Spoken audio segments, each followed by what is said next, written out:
এবার সাবেক প্রধানমন্ত্রী শেখ হাসিনা, তার বোন শেখ রেহানা ও ছেলে জয়কে নিয়ে চাঞ্চল্যকর তথ্য দিয়েছেন সালমান এফ রহমান।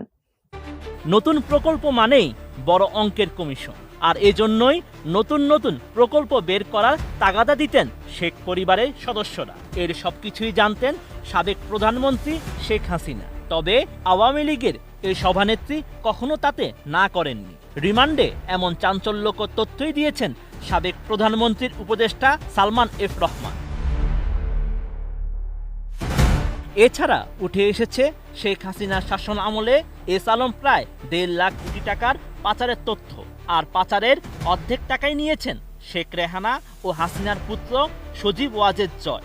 এসব অনিয়ম হয় বাংলাদেশ ব্যাংকের তৎকালীন গভর্নর আব্দুর রউফ তালুকদারের সরাসরি তত্ত্বাবধানে। তবে এসব বিষয়ে কেউ কথা বলার সাহস পাননি। কেবল অর্থ পাচার নয়, দেশের ইস্টার্ন রিফাইনারি চিনিকল হাতিয়ে নিলেও এস আলমের বিষয়ে সবাই নীরব ছিলেন বলে জানিয়েছেন সালমান।